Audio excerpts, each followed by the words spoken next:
Hello everyone. So today in this video we are going to continue our previous topic, which is solution of second order linear partial differential equation by inspection method. Okay so last videos में हमने कुछ questions discuss किए थे, तो आज हम आगे continue करेंगे. ठीक है, तो जितने भी डिफरेंट डिफरेंट टाइप के क्वेश्चंस बन सकते हैं हम आज वो टाइप्स डिस्कस कर लेंगे. So here question is solve the partial differential equation Rx is equal to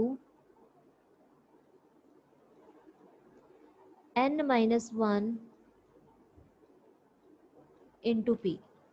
ठीक है, अब यहाँ पे देखो, यहाँ पे हमारे पास क्या आ रहा है, पी आ रहा है. और आर बेसिकली होता है क्या है, आर होता है curl square z by curl x square. और यहाँ पे जो एक्स है हम उसको यहाँ लिख लेते हैं. ठीक है, और यहाँ पे क्या आएगा, n minus 1 into p. And ये जो curl square z by curl x square है, इसको हम लिख सकते हैं curl by curl x of curl z by curl x. और राइट हैंड साइड पे जो एक्सप्रेशन है वो हम एज इट इज लिख देंगे. और curl z by curl x क्या होता है, पी. अगर हम यहाँ पे पी पुट कर दें तो ये एक्सप्रेशन क्या बन जाएगा, curl p upon curl x. तो इसको लिख सकते हैं x into curl p upon curl x is equal to n minus 1 P.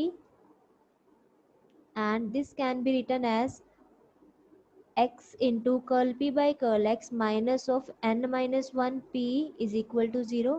अगर हम यहाँ से पे x से डिवाइड कर दें, x से अगर हम डिवाइड कर दें तो यहाँ पे x से x कैंसिल आउट हो जाएगा और यहाँ पे क्या आ जाएगा, n minus 1 upon x times p is equal to 0. और अगर हम यहाँ से नेगेटिव साइन भी कॉमन निकाल लें तो ये इक्वेशन कैसा बन जाएगा, curl p by curl x plus 1 minus n upon x into p is equal to 0. ठीक है, अब हमें ये इक्वेशन को सॉल्व करना है. अब ये जो इक्वेशन है ये लीनियर इक्वेशन नहीं बन गया है ना, जैसे हम ऑर्डिनरी में इस टाइप का डिफरेंशियल इक्वेशन सॉल्व करते थे. देखो, d y by d x plus p y is equal to q, है ना, linear equation.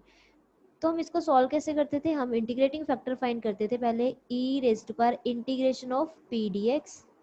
Okay, integrating factor निकालने के बाद ये जो डिफरेंशियल इक्वेशन बनती थी इसका सॉल्यूशन जो होता था, सॉल्यूशन कैसे लिखते थे हम, y into integrating factor is equal to integration q into integrating factor plus c. ठीक है, और यहाँ पे देखो d y upon d x होता था ना यहाँ पे, तो यहाँ पे अगर x है तो हम ये लेते थे where p and q both are functions of x only. तो जब हम यहाँ पे q की वैल्यू पुट करेंगे ये फंक्शन ऑफ x होगा, इंटीग्रेटिंग फैक्टर की वैल्यू वैसे ही फंक्शन ऑफ x है, तो यहाँ पे इंटीग्रेशन जो होगी वो विद रिस्पेक्ट टू x होगी. ठीक है, और सेकंड टाइप ऐसे बनती है हमारे पास, ये अगर ऐसा हो d x upon d y plus यहाँ पे फिर पी एक्स होगा और यहाँ पे क्यू. ठीक है, अगर यहाँ x है तो यहाँ x, यहाँ y है तो यहाँ y. अब इस केस में हम इस टाइप की डिफरेंशियल इक्वेशन को कैसे सोल्व करते थे, इंटीग्रेटिंग फैक्टर निकालते थे e raise to power p dy, because अगर यहाँ पे y है तो p एंड q जो होंगे वो यहाँ पे फंक्शन ऑफ y होते थे. ठीक है, तो इसका हम सोल्यूशन कैसे फाइंड करते हैं, इसका सोल्यूशन फाइंड करने का फॉर्मूला होता था y, यहाँ पे अब x है ना, x फाइंड करना है, इट मीन्स हमने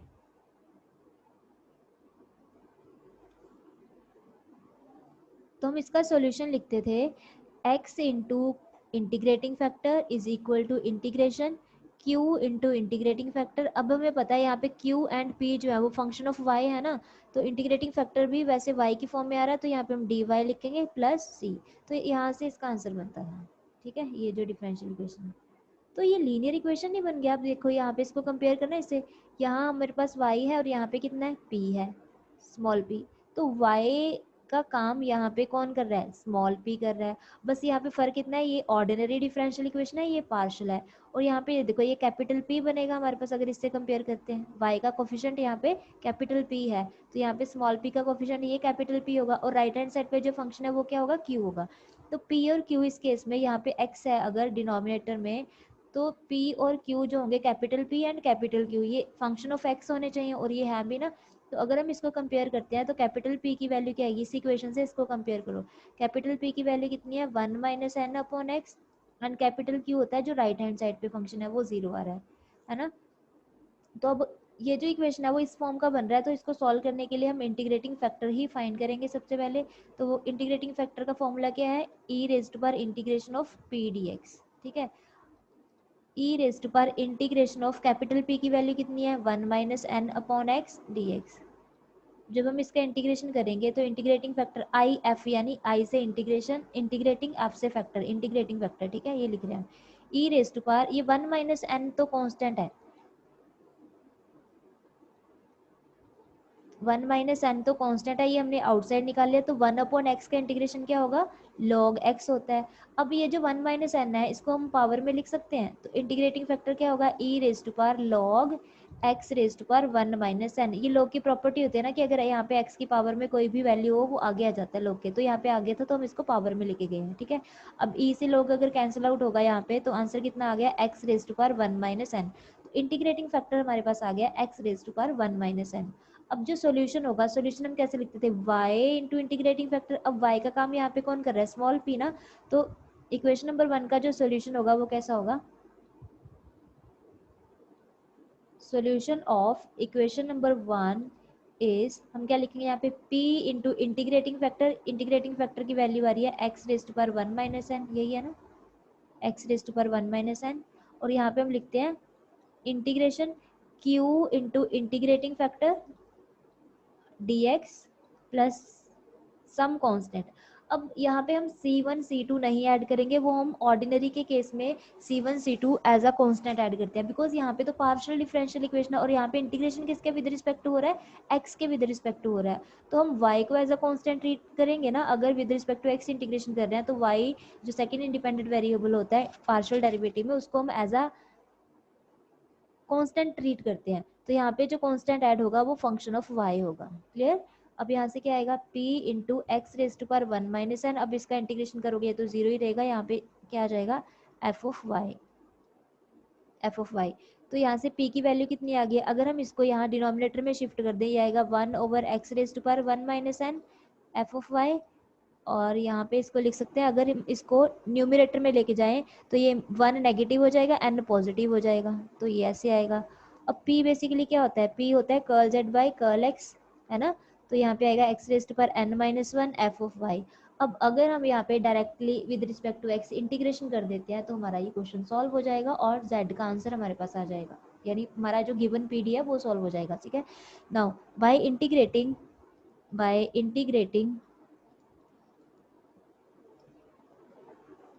with respect to x on both sides of this equation we get, जब हम इसका इंटीग्रेशन करेंगे, कर्ल बाय कर्ल x से इंटीग्रेशन कैंसिल आउट हुआ, तो यहाँ पे क्या आएगा z, and z is equal to, यहाँ पे हमने इंटीग्रेशन करना है विद रिस्पेक्ट टू x, तो यहाँ पे आएगा x raise to power n minus 1 f of y dy, sorry with respect to x कर रहे हैं तो dx आएगा ना,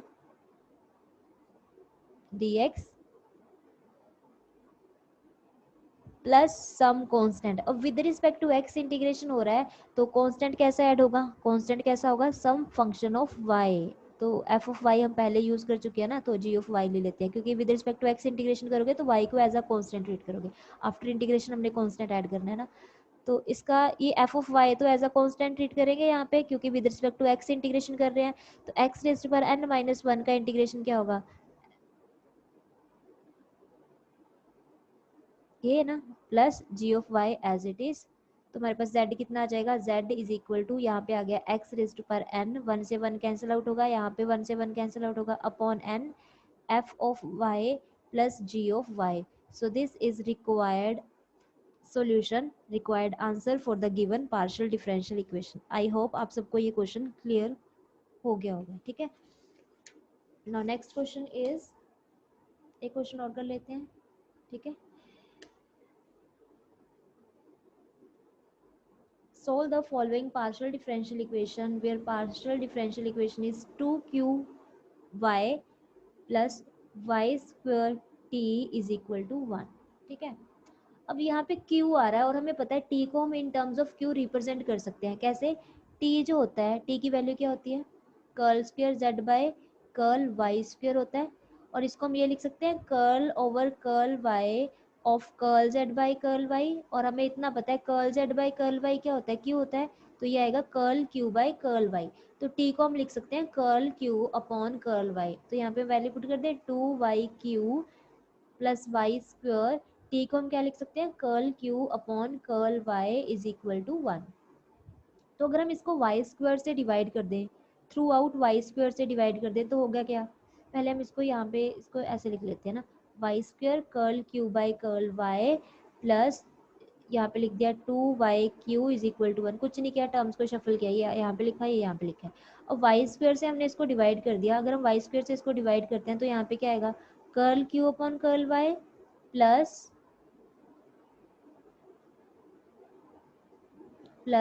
यहाँ पे हमने वाई स्क्वायर से जब डिवाइड किया, वाई से वाई कैंसिल आउट होगा, तो यहाँ पे क्या आएगा +2/y³, और यहाँ पे कितना आएगा 1/y²।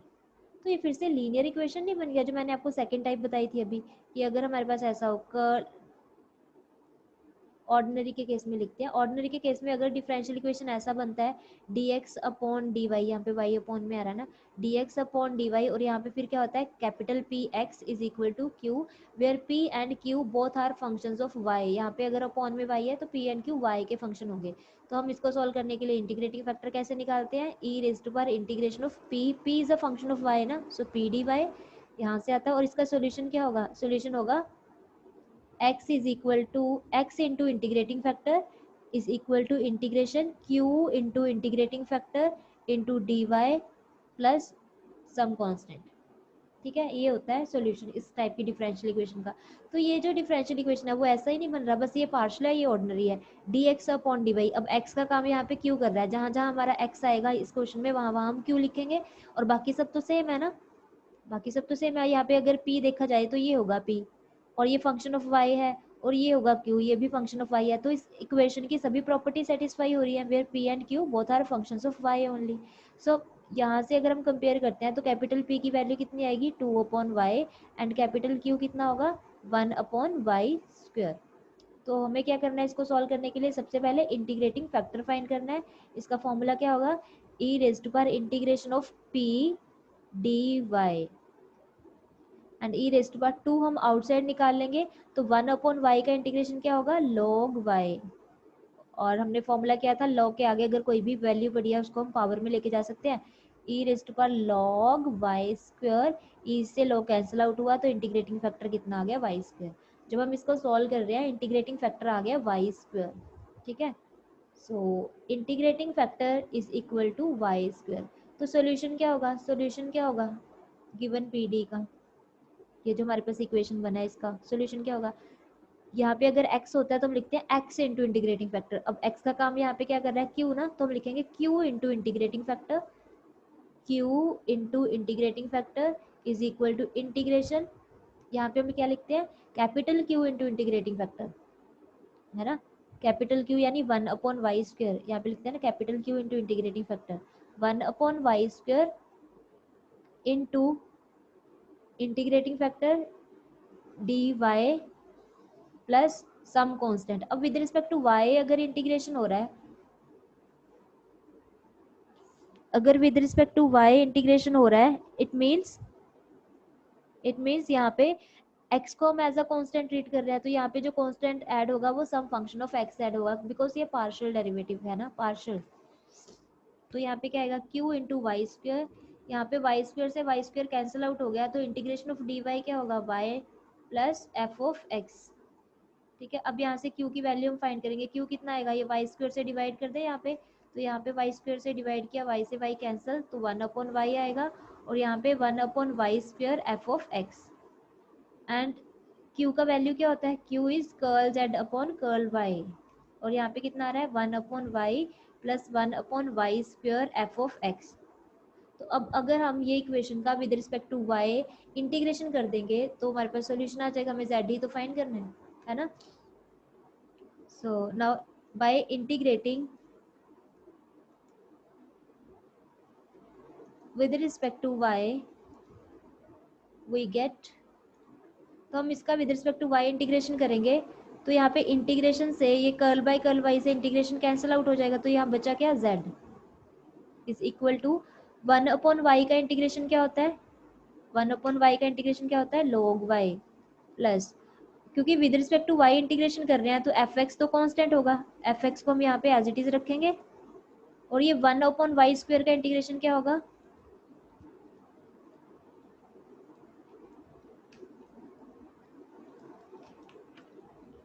1 अपॉन वाई स्क्वायर को हम लिख सकते हैं वाई रेज्ड पर -2 dy,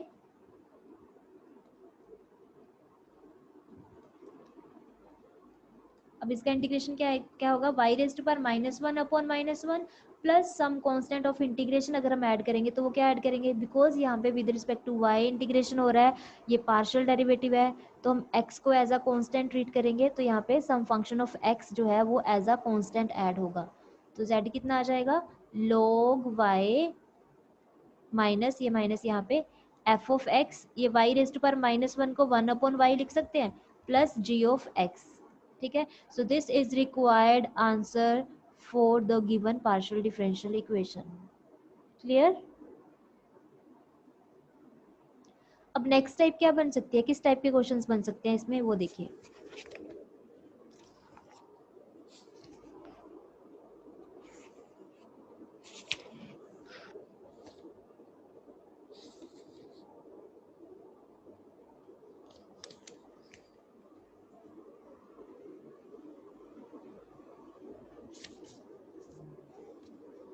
So here question is solve the partial differential equation t plus s plus q is equal to 0।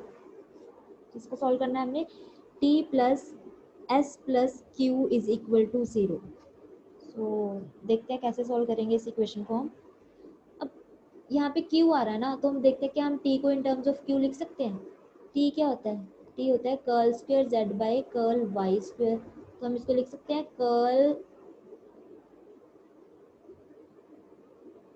Curl over curl y, this is equal to curl over curl y of curl z by curl y, and we know that curl z by curl y जो होता है वो q होता है, तो यहाँ पे curl q upon curl y आएगा ना, curl q upon curl y, तो बिल्कुल लिख सकते हैं। तो यहाँ पे हम t को पुट कर देंगे curl q upon curl y plus s की वैल्यू क्या होती है, s को हम लिखते हैं curl square z over curl x curl y, है ना। तो यहाँ पे हम इसको लिख सकते हैं ये curl over curl x of curl z by curl y, ठीक है। Curl z by curl y क्या होता है, q, तो curl q by curl x लिख सकते हैं इसको, ठीक है, curl q by curl x लिख सकते हैं। लेकिन अब ये देखो यहाँ पे प्रॉब्लम क्या होगी, अगर हम s को ये वैल्यू पुट कर देते हैं curl q by curl x, यहाँ पे विद रिस्पेक्ट टू y आ रहा है डेरिवेटिव, यहाँ पे विद रिस्पेक्ट टू x आ रहा है, तो जब हम इंटीग्रेशन करेंगे किसके विद रिस्पेक्ट टू करें, हम या तो with respect to y integration करेंगे, है ना।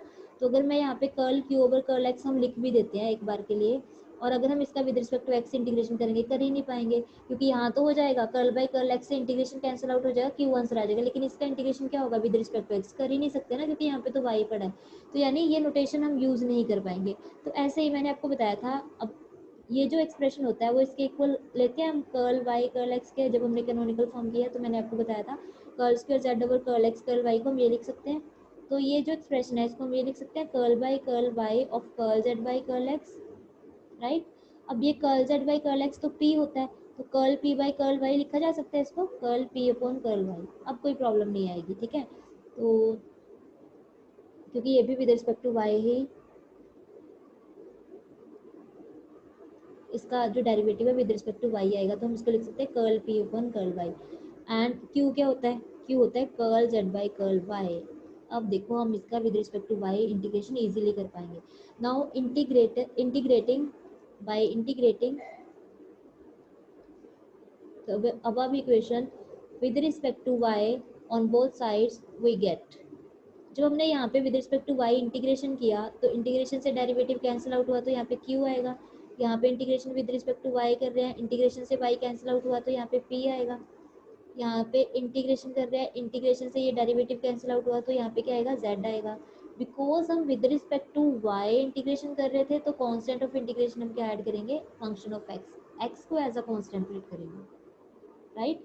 अब यहाँ से ये जो इक्वेशन बन रहा है हम इसको लिख सकते हैं p plus q is equal to f of x minus z, है ना, इसको हम ऐसे लिख सकते हैं।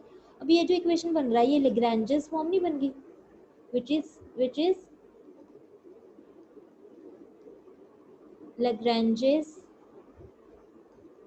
फॉर्म किस टाइप की होती है? Lagrange's form capital P small p plus capital Q small q is equal to r। तो हम अगर इसको Lagrange's इक्वेशन से कंपेयर करते हैं तो यहाँ पे हमारे पास कैपिटल P की वैल्यू कितनी होगी? स्मॉल p का जो कोफिशिएंट है वो है कैपिटल P, तो यहाँ पे स्मॉल p का कोफिशिएंट कितना है? 1 है, तो कैपिटल P की वैल्यू कितनी आ रही है? 1। स्मॉल q का कोफिशिएंट है कैपिटल Q और यहाँ पे स्मॉल q का कोफिशिएंट कितना है? 1। एंड r जो होगा वो फंक्शन है जो राइट हैंड साइड पे है। राइट हैंड साइड पे फंक्शन क्या आ रहा है? f of x minus z। तो लेग्रांजेस इक्वेशन को सॉल्व करने के लिए हम लेग्रांजेस ऑक्सिलरी इक्वेशन का यूज करते हैं, है ना। तो यहाँ पे कैपिटल P की वैल्यू कितनी आ रही है? 1। कैपिटल Q हमने निकाला है वो भी कितना आ रहा है? 1। एंड कैपिटल R हमारे पास आ रहा है f of x minus z। तो ये लेग्रांजेस इक्वेशन बन रही थी, तो हम इसको सॉल्व करने के लिए लेग्रांजेस ऑक्सिलरी इक्वेशन का यूज करेंगे। So therefore Lagrange's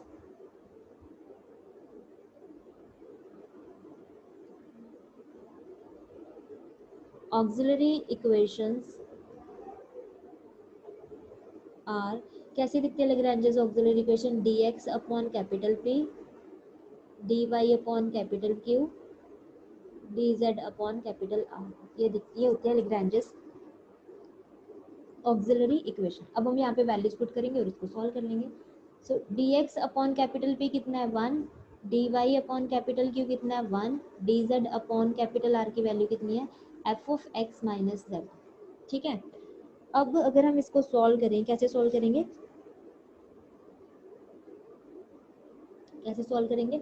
bye taking first two member of this equation. आप कोई भी मेंबर कंसीडर कर सकते हो, जिसको सॉल्व करना इजी हम वो ले लेते हैं। By taking first two members of this equation यानी dx is equal to dy upon में 1 है वो हम लिखेंगे नहीं। By taking first two members of this equation we get dx is equal to dy। अगर हम इसका इंटीग्रेशन करेंगे by integrating both sides, तो यहाँ पे आएगा इसका इंटीग्रेशन x और इसका इंटीग्रेशन क्या आएगा? y। और यहाँ पे हम कांस्टेंट ऐड करेंगे, बिकॉज यहाँ पे टोटल डेरिवेटिव है तो कांस्टेंट सिंपल ऐड होगा, यानी c ले लेते हैं और c1 चूज कर लेते हैं। तो यहाँ से क्या आ जाएगा? x minus Y is equal to c1। Lagrange's linear equation को सॉल्व करने का ये मेथड होता है, ठीक है। पहले हम लेग्रांजेस ऑक्सिलरी इक्वेशन लिखते हैं, फिर यहाँ से हम सॉल्यूशन निकालते हैं। 2 सॉल्यूशन आएंगे, फिर दोनों को कंबाइन करके हमारा जो जनरल सॉल्यूशन है वो बन जाता है, ठीक है। तो हमने फर्स्ट 2 मेंबर्स कंसीडर किए तो ये आंसर आ गया। अब सेकंड और थर्ड को हम कंपेयर करने से कुछ बनेगा नहीं, है ना, क्योंकि यहाँ पे y है, यहाँ पे z है और x है। तो यहाँ पे z और x का फंक्शन है ना, z और x आ रहा है तो हम dx का यूज करें ताकि सॉल्व हो जाए easily question. So bye taking first and last member of this equation, हमने फर्स्ट मेंबर लिया है एंड लास्ट मेंबर लिया है। अब यहाँ से देखना है क्या हम वेरिएबल सेपरेट कर सकते हैं? वेरिएबल सेपरेट होने दिया कि dx के साथ सभी x से रिलेटेड टर्म्स आ जाएं और z के साथ dz के साथ z से रिलेटेड टर्म्स आ जाएं। वो कर नहीं पाएंगे क्योंकि अगर ये टर्म मल्टीप्लाई होगी तो इसके साथ dx तो आएगा ही आएगा। तो हम इसको कैसे सॉल्व कर सकते हैं? देखो क्या किया, क्रॉस मल्टीप्लाई कर दिया f of x minus Z और यहाँ पे dx को इसके अपॉन में लेके चले गए, dz अपॉन dx लिख सकते हैं। और ये इक्वेशन को dz अपॉन dx प्लस ये z इधर जाके पॉजिटिव हो जाएगा, plus z is equal to क्या आ गया? f of x। तो अब ये इक्वेशन हम सॉल्व कर चुके हैं। देखो इक्वेशन क्या बन गई है? dz upon dx plus z is equal to f x is equal to क्या आ रहा है? F x, which is linear equation, which is linear equation. वही नहीं बन रहा d y upon d x plus p y is equal to q. बस अब यहाँ पे y की प्लेस में क्या आ रहा है? z आ रहा है। तो this is of the form d y upon d x plus p y is equal to q, where p and q are function of x only. तो ये तो है ही फंक्शन ऑफ x और p कितना है यहाँ पे? 1 है, 1 है ना p यहाँ पे z जो है वो y का काम कर रहा है। y का कोफिशिएंट यहाँ पे p है तो y का z का कोफिशिएंट यहाँ पे 1 है तो p की वैल्यू 1 है, तो 1 को भी हम as a function of x consider कर सकते हैं, ठीक है, कांस्टेंट है ना वो। तो अब यहाँ पे ध्यान रखना है, यहाँ पे टोटल डेरिवेटिव है, पार्शियल नहीं है, ये टोटल डेरिवेटिव है, d है यहाँ पे। सो this is of the form this. तो यहाँ से कैपिटल P का वैल्यू कितना आया? 1 एंड कैपिटल Q होता है जो राइट हैंड साइड पे फंक्शन है, which is f of x। तो इसको सॉल्व करने के लिए हम इंटीग्रेटिंग फैक्टर निकालते हैं। इंटीग्रेटिंग फैक्टर क्या होता है? e raised power integration of p dx which is equal to e raised power p की वैल्यू 1 है ना, तो 1 dx आएगा और यहाँ पे इसकी इंटीग्रेशन करेंगे तो e रेज्ड पावर x आएगा। So it's solution is, solution हम कैसे लिखते थे? सो इट्स सॉल्यूशन इज, यहाँ पे z है ना, यहाँ पे z यहाँ पे हम लिखते थे y इंटू इंटीग्रेटिंग फैक्टर, तो यहाँ पे लिखेंगे z into integrating factor. z into integrating factor is equal to integration q into integrating factor dx plus some constant c1 हम पहले यूज कर चुके हैं, तो c2 ले लें यहाँ पे। तो z इंटू इंटीग्रेटिंग फैक्टर कितना आया, e raise to power x। q की वैल्यू कितनी है, what is the value of q, q आ रहा है हमारा fx ना, fx इंटू इंटीग्रेटिंग फैक्टर यानी e raise to power x plus c2, ये आएगा। तो z e raise to power x। अब यहाँ पे फंक्शन ऑफ x है, अभी ये हमें एग्जैक्ट वैल्यू तो नहीं पता है कि f ऑफ x है क्या। जब हम इसको सॉल्व करेंगे एक्सप्रेशन को, इसका इंटीग्रेशन करेंगे, तो आएगा तो आंसर x में ही ना, यहाँ पे y तो कहीं से नहीं आने वाला। तो इसका आंसर जो आएगा, इसको इंटीग्रेशन करने के बाद जो आंसर आएगा वो फंक्शन ऑफ x होगा। तो हम इसको ऐसे लिखते हैं कि इसकी इंटीग्रेशन g ऑफ x आ रही है। तो यहाँ पे हम ले लेते हैं c2, some function of x आएगा ना। तो यहाँ से c2 की वैल्यू अगर हम निकाल लेते हैं, तो c2 की वैल्यू क्या आएगी, what is the value of c2, c2 आएगा z e raise to power x minus g of x is equal to c2। तो ये आ रही है c2 की वैल्यू। तो हमने टू सॉल्यूशंस फाइंड किया लेग्रांजेस ऑक्सिलरी इक्वेशन को सॉल्व करने के बाद। फर्स्ट सॉल्यूशन हमारे पास आ रहा था x minus Y is equal to c1, and second solution क्या आया है, z e raise to power x minus gx is equal to c2। ठीक है, तो टू सॉल्यूशन आया हमारे पास, x minus Y is equal to c1, and second solution आया है z e raise to power x minus five G of X ना, minus G of X is equal to c2, ये solution है। अब इसको लिखने का वे क्या होता है, जब हम ये टू सॉल्यूशंस फाइंड कर लेते हैं, तो जो जनरल सॉल्यूशन होता है, general solution Lagrange's partial differential equation का, ठीक है, वो होता है जनरल सॉल्यूशन इज, इसको हम रिप्रेजेंट करते हैं इस फॉर्म में। देखो, एक को हम u ले लेते हैं, यहाँ पे c1 को अगर हम u पुट कर लेते हैं यहाँ पे, इसको एज अ u देखो, ये स्मॉल u है, और इसको यहाँ पे देखते हैं ये v है। जो आंसर होता है ना हमारा, हम ये लिखते हैं v is equal to some function of u, ये होता है जनरल सॉल्यूशन लिखने। इसको मतलब थ्री वे से लिख सकते हैं, वन ऑफ द वे ये है कि टू सॉल्यूशंस हमारे पास यहाँ से बनते हैं, इसको कांस्टेंट को इग्नोर करके यहाँ पे u चूज कर लो, सेकंड कांस्टेंट को इग्नोर करके यहाँ पे v चूज कर लो। मैंने यहाँ पे v इसलिए यूज किया है, v क्यों यूज किया है यहाँ पे, क्योंकि इसमें z आ रहा है, इसको मैंने आउटसाइड रखना है। और फंक्शन में हम क्या रखेंगे, जो u जो है, u जो है हमारे पास x माइनस वाई आ रहा है ना, इसको फंक्शन में रखेंगे। तो v की वैल्यू कितनी है, v ये आ रहा है ना, z e raise to power x minus यहाँ पे आएगा g ऑफ x, ये v की वैल्यू है, this is equal to f of u कितना है, x माइनस वाई है। तो यहाँ से हम z का आंसर निकाल पा रहे हैं ना, z क्या आ जाएगा, z e raise to power x is equal to f of x minus Y plus g x. तो यहाँ से z कितना आ जाएगा, अगर e raise to power x को हम यहाँ पे शिफ्ट कर देते हैं, यहाँ पे ये अपॉन में आएगा 1 upon e raise to power X, और उसको क्या लिख सकते हैं, e raise to power minus X, और यहाँ पे आएगा F of x minus Y plus G of X. ठीक है, तो ये आ जाएगा हमारे पास required answer. So this is required answer for the given partial differential equation. Clear. तो ये थ्री टाइप्स हमने एक लास्ट वीडियो में डिस्कस की थी कि उस टाइप के क्वेश्चन बन सकते हैं। सेकेंड हमने देखा कि लीनियर पार्शियल डिफरेंशियल इक्वेशन बन सकता है, और थर्ड टाइप ऐसी बन सकती है कि यहाँ पे वो लेग्रांजेस लीनियर इक्वेशन में चेंज हो रहा हो जो गिवन डिफरेंशियल इक्वेशन है। तो इसकी हेल्प से आप सेकंड ऑर्डर पीडी को सॉल्व कर सकते हैं। ओके, सो आई होप आपको ये मैथड्स अभी जो हमने डिस्कस किए हैं वो क्लियर होंगे। Thank you very much.